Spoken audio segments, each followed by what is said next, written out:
விஜயநகரத்தை ஆண்டு வந்த மன்னர் கிருஷ்ணதேவராயரும் தெனாலிராமனும் நகர்வலம் வந்து கொண்டிருக்கிறார்கள்.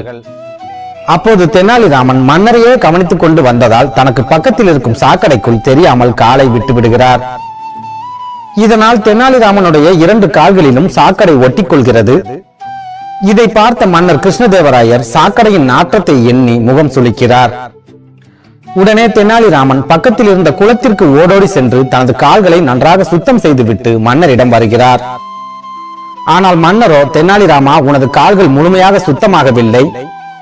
நீ எத்தனை முறை கழுவினாலும் உனது கால்களில் சாக்கடையின் நாற்றம் இருந்து கொண்டேதான் இருக்கும் என்று சொல்கிறார். மன்னர் சொன்னதை கேட்டு வருத்தமடைந்த தெனாலிராமன் மறுபடியும் குளத்திற்கு ஓடி சென்று தனது கால்களை நன்றாக தேய்த்து சுத்தமாக கழுவி விட்டு வருகிறார்.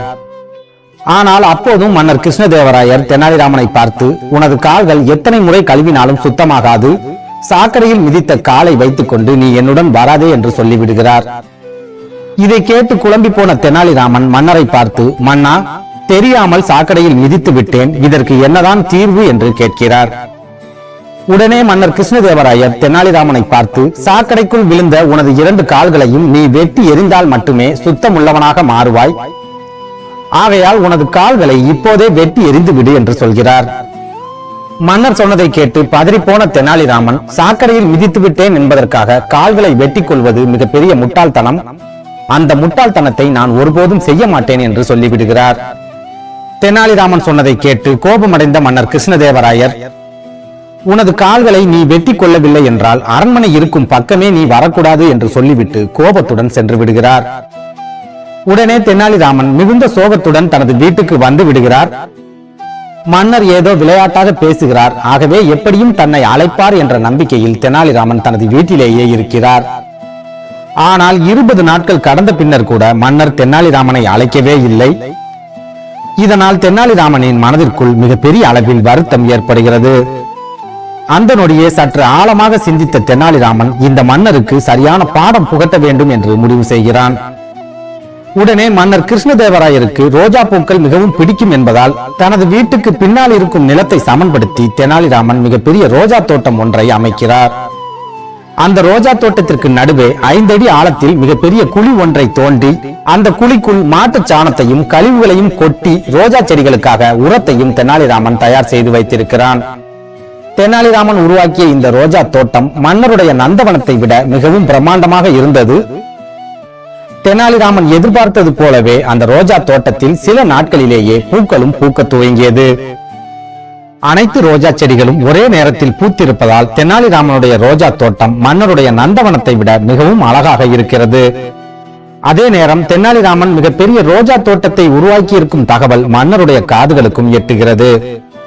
மன்னருக்கு ரோஜா பூக்கள் என்றால் கொள்ளை பிரியம் என்பதால் தெனாலிராமன் உருவாக்கியுள்ள ரோஜா தோட்டத்தை பார்த்தே ஆக வேண்டும் என்று மன்னர் ஆசைப்படுகிறார். உடனே மன்னர் நாளையே உனது ரோஜா தோட்டத்தை பார்வையிட வருகிறார் என்று அரண்மனையில் இருந்து தெனாலிராமனுக்கு ஓலை அனுப்பப்படுகிறது. இதனால் மன்னருக்கு சரியான பாடம் புகட்டக்கூடிய நாள் வந்துவிட்டது என்று நினைத்து தெனாலிராமன் மிகவும் மகிழ்ச்சி அடைகிறான். தெனாலிராமன் எதிர்பார்த்தது போலவே மன்னர் மறுநாள் காலையில் அவனது வீட்டுக்கு வந்து விடுகிறார். வீட்டுக்கு வந்த மன்னரை சிறப்பாக வரவேற்று தெனாலிராமன் தனது ரோஜா தோட்டத்தை சுற்றி காண்பித்துக் கொண்டிருக்கிறான்.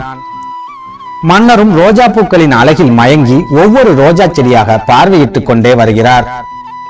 அப்போது தெனாலிராமன் எதிர்பார்த்தது போலவே ரோஜா தோட்டத்திற்கு நடுவில் தெனாலிராமன் தோண்டி வைத்திருந்த உரக்கிடங்கில் மன்னர் விழுந்து விடுகிறார். தெனாலிராமன் மிகச் சரியாக திட்டமிட்டு 5 அடி ஆழத்திற்கு அந்த உரக்கிடங்கை தோண்டி வைத்திருப்பதால் மன்னருடைய கழுத்து வரை அந்த உரக்கிடங்கில் மூழ்கி இருக்கிறது. உடனே மன்னர், தெனாலிராமா, என்னை காப்பாற்று என்று அபய குரல் எழுப்புகிறார். இதை பார்த்து பதறிப்போன தெனாலிராமன் வேக வேகமாக தனது வீட்டுக்குள் ஓடுகிறான். தன்னை குழிக்குள் இருந்து காப்பாற்றுவதற்கு ஆட்களை கூட்டி வருவதற்காகத்தான் தெனாலிராமன் ஓடுகிறான் என்று மன்னர் நினைத்துக் கொள்கிறார். ஆனால் வீட்டுக்குள் ஓடிய தெனாலிராமன் சற்று நேரத்தில் மிகப்பெரிய வாள் ஒன்றை எடுத்துக்கொண்டு மன்னரை நோக்கி வருகிறான். உடனே அவன் மன்னரை பார்த்து, மன்னர் பெருமானே, உங்கள் கழுத்துக்கு கீழே உள்ள பகுதி முழுவதும் சாக்கடையில் விழுந்து விட்டது. ஆகையால் எவ்வளவு கழுவினாலும் அந்த சாக்கடையின் நாற்றம் உங்களை விட்டு போகாது. ஆகவே உங்கள் கழுத்துக்கு கீழ் உள்ள பகுதியை தனியாக வெட்டி உங்களை சுத்தப்படுத்தப் போகிறேன் என்று சொல்கிறான். தெனாலிராமன் சொன்னதை கேட்டு அதிர்ச்சி அடைந்த மன்னர் தெனாலிராமனை பார்த்து, முட்டாளே, சாக்கடையில் விழுந்து விட்டது என்பதற்காக யாராவது உடல் உறுப்புகளை வெட்டுவார்களா என்று கேட்கிறார். மன்னர் சொன்னதை கேட்டு கலகலவென சிரித்த தெனாலிராமன் மன்னரை பார்த்து, மன்னர் பெருமானே, எனது கால்கள் சாக்கடையில் விழுந்ததற்கே எனது கால்கள் இரண்டையும் தாங்கள் வெட்டச் சொன்னீர்கள். இப்போது உங்களது மொத்த உடலும் சாக்கடையில் விழுந்துள்ளது. ஆகையால் உங்கள் உடலை வெட்டுவதுதானே சரியான தீர்வாக இருக்கும் என்று கேட்கிறான். தெனாலிராமன் கேட்ட கேள்வி மன்னருக்கு கோபத்தை ஏற்படுத்தினாலும் அவனது சமயோசித புத்தியை நினைத்து மன்னர் மகிழ்ச்சி அடைகிறார். தெனாலிராமனிடம் மன்னிப்பு கேட்டு மறுபடியும் அவனை அரண்மனைக்கு அழைத்துச் செல்கிறார்.